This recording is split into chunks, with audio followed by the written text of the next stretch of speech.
Hello and welcome to another episode of Rugby 9-4. Today is the third and final part of my Rugby World Cup Squad series. If you haven't seen the first two parts, be sure to check them out.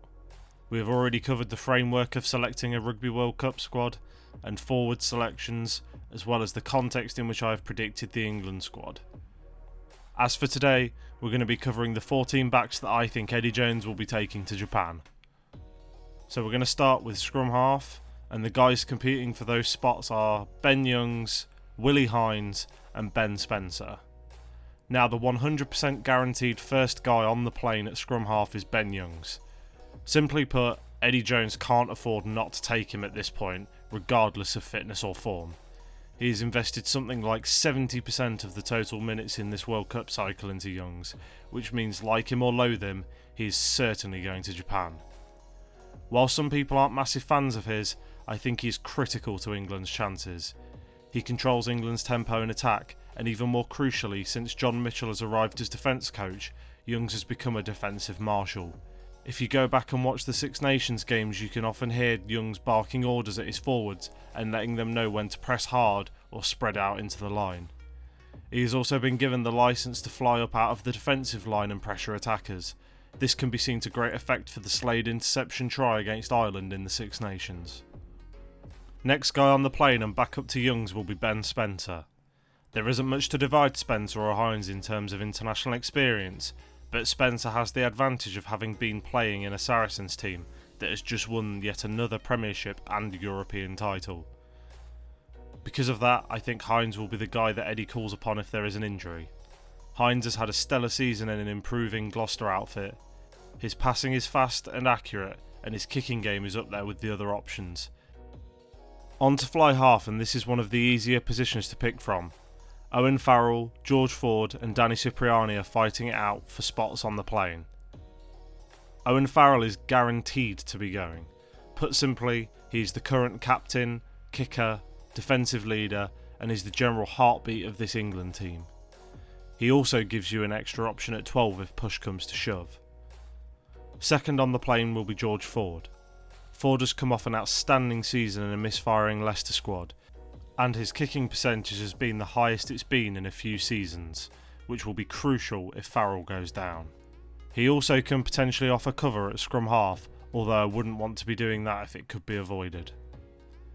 The last guy on the plane will be Danny Cipriani. Cipriani can do things no other English fly half can, and that is really going to help his chances. Coming off maybe his best Premiership season since he was in his first stint at Wasps, he really couldn't have peaked at a better time. As we saw in South Africa last year, Cipriani can add an extra attacking dimension to this England squad. However, we know Eddie isn't his biggest fan, and the thing that may play against him the most is his past. Cipriani has a knack of finding his way into the headlines at the worst times, and that may be something that Eddie Jones won't want to risk.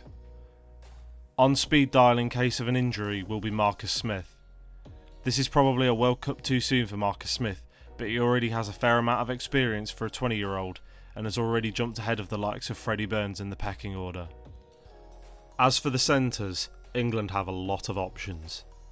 Manu Tuolangi, Jonathan Joseph, Piers Francis, Ben Teo and Henry Slade are the guys who are likely to be in contention. Manu Tuolangi is certain to go if fit. He is capable of carrying that only Nani Laumape comes remotely close to and is critical to England's power play, particularly lightening the load for Billy Vunipola. Next up will be Henry Slade. Slade and Tuolangi created quite the partnership in the Six Nations, and he offers something completely different to Tuolangi.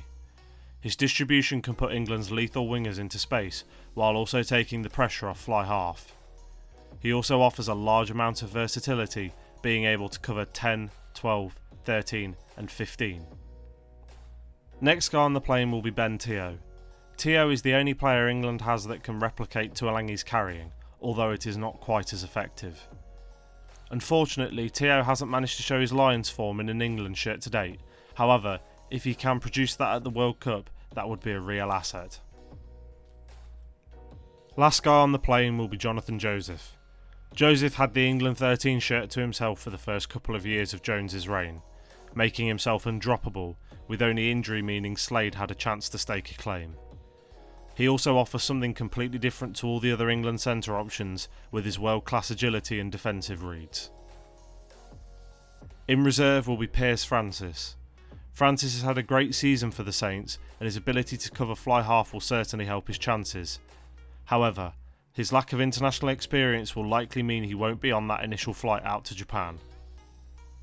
Onto the wings, and England have great options out wide. Johnny May, Jack Nowell, Joe Thokonasinga and Rory McConaughey are the guys who are fighting it out for probably just 3 places. First cab off the rank will be Johnny May. May surely has to be England's most improved player over the last couple seasons. He has gone from pure sprinter to a complete winger since his move to Leicester, with his work rate and catching under the high ball improving beyond sight. Beyond that, he is easily the fastest man in the England squad and the most lethal finisher available. Second man on the plane will be Joe Thokonasinga.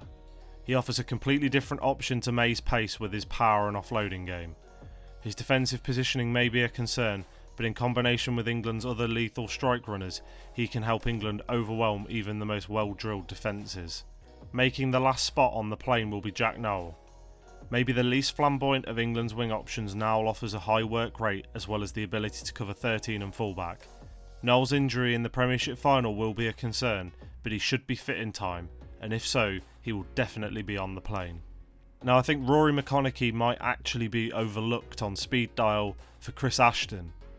Ashton offers bags of experience and lethal finishing, as well as the ability to cover fullback, meaning he will just edge out McConaughey, who lacks that flexibility and experience. Lastly for this video is fullback. Elliot Daly and Anthony Watson will both be on the plane. Elliot Daly's long-range kicking gives England something no other player can, and his pace and agility regularly challenges defences. He can also cover 13 and wing, which won't hurt his cause. Whilst Daly's positioning is still a bit of a worry, his positives far outweigh those concerns. Anthony Watson is more of an attack-focused 15 with the ability to spark something from nothing.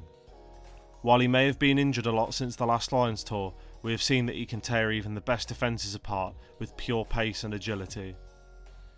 The only downside to his play is his kicking, although it is good enough to get by. In reserve will be Mike Brown. Now Alex Goode will be extremely hard done by not to be involved at all, but ignoring all of Mike Brown's international experience would be foolhardy.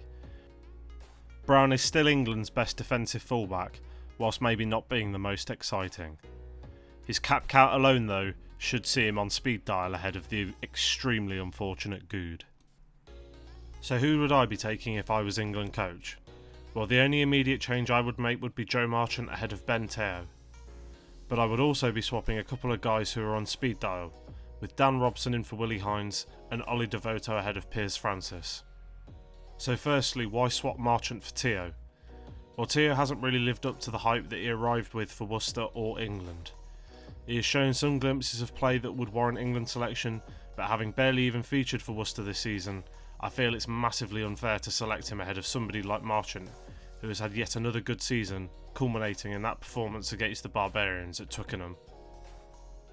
In regards to Robson, he has been in great form for the last few seasons and has been criminally underused by England.